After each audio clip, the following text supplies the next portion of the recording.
Ayan, meron ako dito ang kalahating kilong boiled kamote. Babalatan ko muna ito. Ayan, next, gagadgarin ko naman ito.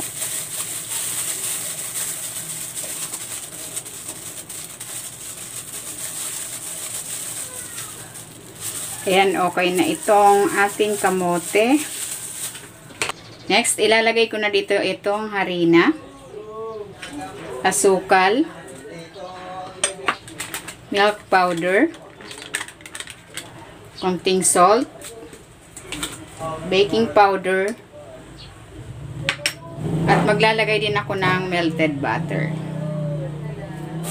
Kaya nahaluin ko na ito.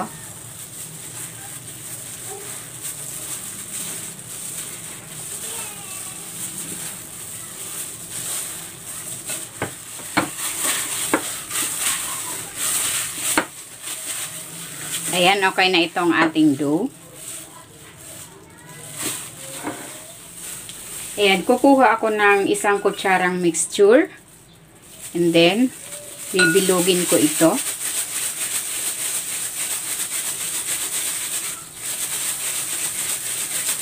Ayan, ganyan.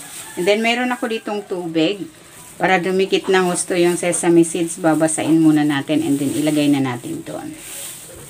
I-roll na natin.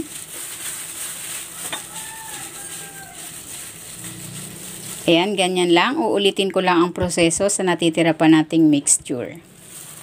Ayan, tapos na ako. Nakagawa ako ng 20 peraso.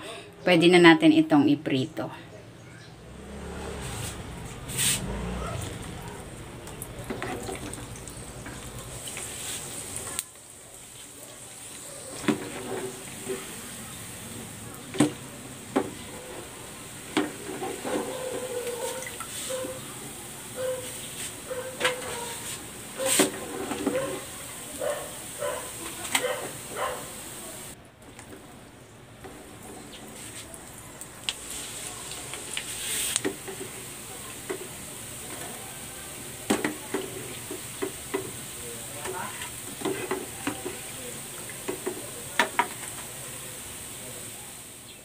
Eto na, ready na itong ating binangkal na kamote.